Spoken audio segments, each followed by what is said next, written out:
ఇటీవల దేశ రాజధాని ఢిల్లీలో నీట్ ప్రశ్నాపత్రం లీకేజీకి సంబంధించి విద్యార్థులు ఆందోళన చేయటం చూసాం. ప్రధానంగా చాలా విద్యార్థి సంఘాలు ఈ నీటి ప్రశ్నాపత్రం లీకేజీకి ప్రధానమైన పాత్రధారిగా కేంద్ర విద్యాశాఖ మంత్రి ధర్మేంద్ర ప్రధాన్ గారి యొక్క రాజీనామాను కోరుతూ ఈ ఆందోళన కార్యక్రమం జరిగింది. అందులో విద్యార్థులతో పాటు ప్రతిపక్ష పార్టీలకు ఉన్న ప్రధానమైన ప్రతిపక్ష పార్టీ కాంగ్రెస్ పార్టీ, పలు రాజకీయ పార్టీలు కూడా అందులో పాల్గొన్నాయి.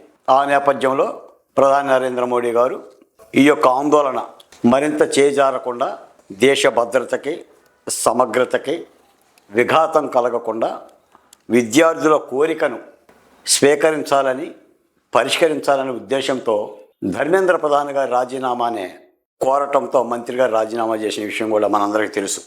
ఈ కేంద్ర మంత్రి ధర్మేంద్ర ప్రధాన్ రాజీనామాని పురస్కరించుకున్న నేపథ్యంలో ఆంధ్రప్రదేశ్లో ఒక్కసారిగా వైసీపీ నాయకులు లేదా వైసీపీ పార్టీ శ్రేణులు ఆంధ్రప్రదేశ్లో కూడా మెగా డిఎస్సిలో లీకేజీ జరిగింది, అవకతవకలు జరిగినాయి కాబట్టి విద్యాశాఖ మంత్రిగా ఉన్న నారా లోకేష్ గారు వెంటనే క్షణం తీరిక కూడా లేకుండా రాజీనామా చేయాలని చెప్పి మాట్లాడుతున్నారు.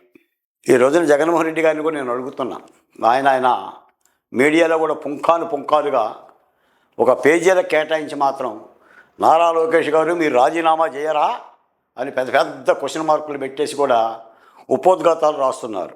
ఈ సందర్భంగా జగన్మోహన్ రెడ్డి గారు ఒక మాట అన్నాడు ట్విట్టర్ ద్వారా, నైతికత జవాబుదారీతనం వహించి లోకేష్ గారు రాజీనామా చేయాలి, ఈ రెండింటికి బాధ్యత పడే ధర్మేంద్ర ప్రధాన్ గారు రాజీనామా చేశారు అని అన్నాడు. నేను జగన్మోహన్ రెడ్డి గారిని అడుగుతున్నా, నైతికత జవాబుదారీతనం అని ఈ రెండు పదాలు అసలు జగన్మోహన్ రెడ్డి గారి డిక్షనరీలో ఉండయా? ఆ పదాలకు ఆయనకు అర్థం తెలుసా? నైతికత అంటే ఏంటి, జవాబుదారీ పరిపాలన అంటే ఏంటి అనేది జగన్మోహన్ రెడ్డి గారికి తెలుసా?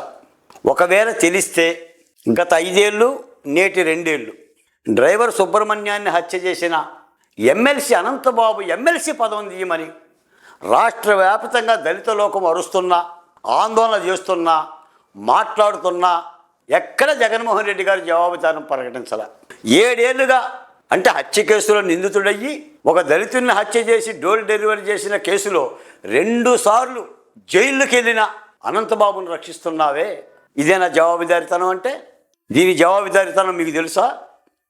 మీరు వాలంటీర్ల నియామకం చేసి సచివాలయం కార్యదర్శి నియామకం చేసి ఆ రోజున వైసీపీలో ఉన్న అంబటి రాంబాబు గారు కానీ, విజయసాయి రెడ్డి గారు కానీ, జోగి రమేష్ గారు కానీ, మీరు కానీ చెప్పిన మాట ఏంటి?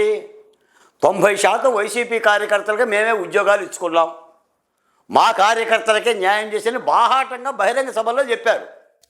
ఏది పారదర్శకత, ఏది నైతికత? నేనేమడుగుతున్నానంటే జగన్మోహన్ రెడ్డి గారిని, అసలు నైతికత జవాబుదారీతనం తెలియని మీరు లోకేష్ గారిని అడిగే హక్కు ఎక్కడిదంటున్నా? మీరు ప్రతి ఏటా జనవరిలో జాబ్ క్యాలెండర్ ఇస్తామన్నారు, జాబ్ క్యాలెండర్ ఇవ్వాలా, సాక్షి క్యాలెండర్ ఇచ్చారు. ప్రతి ఏటా జనవరిలో విద్యార్థులు మెగా డిఎస్సి రాయటానికి డిఎస్సి విద్యార్థులు, ఉపాధ్యాయ విద్యార్థులు ఆశగా ఎదురు చూశారు. 5 ఏళ్ళు ఒక్క డిఎస్సి నిర్వహించిన పాపాన పోలా. లోకేష్ గారు అధికారం చేపట్టిన, కూటమి పార్టీ అధికారం చేపట్టిన వెంటనే మెగా డిఎస్సి నిర్వహించి దాదాపు 16,000 మందికి పైగా ఉపాధ్యాయ ఉద్యోగాలు ఇచ్చారు, వాళ్ళ ఆశలను నెరవేర్చారు. ఆ యొక్క పరీక్షలు కూడా చాలా పారదర్శకంగా, ఎక్కడ ఎలాంటి కూడా ఇబ్బందికరమైన అంశాలు కానీ అవినీతికరమైన అంశాలు కానీ లేవు. మీరు రచ్చ చేయదలుచుకున్నారు. రచ్చ చేయదలుచుకొని మీకు సంబంధం ఉన్న కొంతమంది విద్యార్థులు తెచ్చి సోషల్ మీడియాలో మీరు ఆరోపణలు చేస్తే సాక్షాత్ అధికారులే పిన్ టు పిన్ అసలు ఎగ్జామినేషన్ విధానం ఎలా జరిగింది, ఏ విధమైన పద్ధతులు నిర్మించామనేది పిన్ టు పిన్ అధికారులే సమాధానం చెప్పారు. అధికారులు సమాధానం చెప్పడంలోనే నోరు కరుచుకున్నారు. మళ్ళీ ఇప్పుడు ఏం చేస్తున్నారు? ధర్మేంద్ర ప్రధాన్ గారు రాజీనామా చేశారు కాబట్టి ఆంధ్రప్రదేశ్లో విద్యాశాఖ మంత్రి రాజీనామా చేయాలని ఓ కొత్త గోలకి తెరచేశారు. దీనికి ఒక జవాబుదారీతనము, నైతికత అని పేర్లు పెడుతున్నారు. ఇప్పుడు నవ్విపోదురు కాక నాకేంటి సిగ్గు అని మీ గురువింద పరిపాలన గురించి మీరు తెలుసుకోండి ఒకసారి. ఈ రోజున రాష్ట్రంలో కూటమి పార్టీ వచ్చిన తర్వాత ఒక మెగా డిఎస్సి ఇచ్చి మళ్ళీ రెండో డిఎస్సికి ప్రిపేర్ అవుతుంది. ఒక పక్కన పరిశ్రమలను తీసుకురావటం, పరిశ్రమల ద్వారా ఉపాధి అవకాశాలు ఒక పక్కన చూడటం అనేది ఒక బాధ్యత అయితే, ఉద్యోగాలు ఇవ్వటం అనేది రెండో బాధ్యత. ఈ రోజున అక్కడెక్కడో ఢిల్లీలో కాక్రోచ్ ఉద్యమం జరిగిందనని ఆంధ్రప్రదేశ్లో కూడా కాక్రోచ్లు ఉండాలని చెప్పేసి మాట్లాడుతూ డిఎస్సి మీద గోల చేసి లోకేష్ గారి మీద బురద రాసి ఒక సోషల్ మీడియాలో అంటే తెలిసిన వాళ్ళని తెలియని వాళ్ళని ఆకట్టుకొని ఒక ఆందోళనకరమైన వాతావరణం చేద్దామని చెప్పిన వైసీపీ యొక్క వ్యూహం ఇదంతా అర్థం కాదా ప్రజలకి? అందుకని జగన్మోహన్ రెడ్డి గారికి కూటమి ప్రభుత్వంలో కానీ లోకేష్ గారిని కానీ అడగటానికి ఏ నైతిక అర్హత ఉంది? ఆఖరికి నాకు తెలిసిన అంశం కూడా ఇటీవల నా బోర్డు కార్యాలయానికి విశాఖపట్నం కలెక్టర్ గారు లేఖ రాశారు. ఆ రోజున మాస్క్ అడిగిన నేరానికి డాక్టర్ సుధాకర్ని పెడరెక్కలు విరిచి నహి రోడ్డు మీద కూర్చోబెడితే ఆయన పిచ్చోడని ముద్రేస్తే ఆయన హన్నం చేస్తే తర్వాత హృద్వేగంతో ఆయన చనిపోతే ఆ సంఘటనలో ఏ ఒక్క పోలీసు మీద కూడా ఎస్సీ ఎస్టీ అట్రాసిటీ కేసు కట్టలా. మీరు ఆయన పరామర్శించిన పాపాన్ని కూడా పోలా. అంటే మీ పరిపాలనలో అసలు నైతికతే లేదు, జవాబుదారీతనమే లేదు. మీకు రాజధాని అమరావతికి భూములు ఇచ్చిన రైతులు మొత్తాన్ని ఇళ్లలో నుంచి రహదారులు పాలు చేసిన నైతికత ఏ నైతికత? ఏ జవాబుదారీతనం? ఏ ఒక్క శిబిరాన్ని సందర్శించలేదు కదా. 1631 రోజులు రైతులు ఉద్యమాలు చేసినా, అలమటించినా, అరణ్య రోదన చేసినా ఒక రైతును పరామర్శించిన పాపాన్ని బాగాలేదు కదా. అసలు అమరావతిని పట్టించుకోలేదు కదా.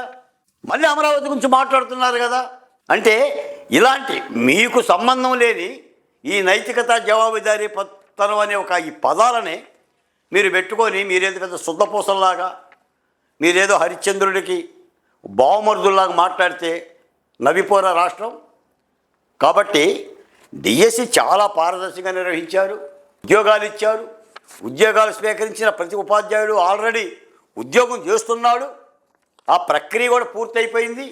మళ్ళీ కొత్తగా రాష్ట్రంలో లోకేష్ గారిని టార్గెట్ చేస్తూ ఆయన మీద నిందలేద్దామని డిఎస్సిని వివాదాస్పదం చేద్దామని చెప్పేసి వైసీపీ చేస్తున్న ఈ కుట్రలో ఇది రాజకీయంగా మీరు చేస్తున్న ఆందోళనే తప్ప నిజాలైతే కావు. కాబట్టి ఎలాంటి కుట్రలు చేసినా కూడా ఆకాశం మీద ఉమ్మేయటమే. దీని మూలం సత్ఫలితాలు ఏమి రావు. నేను కూటమి ప్రభుత్వం ద్వారా సోషల్ వెల్ఫేర్ బోర్డుగా చెప్తున్నాను, జగన్మోహన్ రెడ్డి గారు మీకు నచ్చిన పదాలు విధ్వంసం, మీకు నచ్చిన పదాలు రప్పారప్ప, మీకు నచ్చిన పదాలు హత్యలు, అత్యాచారాలు, దాడులు, గుడ్డల పదీయటాలు, ఈ పదాలు మీకు రుచిస్తాయేమో కానీ ప్రజాస్వామ్యంలో నైతికత జవాబుదారీతనం అనే ఈ 2 పదాలతోనే ప్రభుత్వం పరిపాలన సాగుతుంది. కాబట్టి లోకేష్ గారి మీద మీరు ఎంత బురద రాద్దామని అనుకున్నా కూడా అది తిరిగి మీ మీదే పడుతుంది. డిఎస్సిలో ఎలాంటి తప్పిదాలు లేవు. అలాంటి తప్పిదాలు జరిగితే విద్యార్థి లోకమే మాట్లాడుతుంది. మీరు రాజకీయంగా రాజీనామా చేయాలి అని చెప్పేసానంటే అదేం చెల్లుబాటు అయ్యే విషయం కాదు. తప్పనిసరిగా ఇలాంటి తప్పుడు ఆరోపణలని విద్యార్థి లోకం కూడా అర్థం చేసుకోవాలని చెప్పేసి తెలియజేస్తూ జగన్మోహన్ రెడ్డి గారి యొక్క విధానాన్ని అంటే రాష్ట్రంలో ఏదో ఒక అలజడి చేస్తే కానీ ఆ అలజడి మాటన జరుగుతున్న అభివృద్ధి కనుమరుగైపోతుంది, తనకేదో రాజకీయ ఫలితాలు వస్తాయని చెప్పేసి ఆశిస్తున్న ఈ ద్వంద్వ విధానాన్ని రాష్ట్ర ప్రజలు విద్యార్థులకు అర్థం చేసుకోవాల్సిందిగా ఈ సందర్భంగా తెలియజేస్తున్నాను.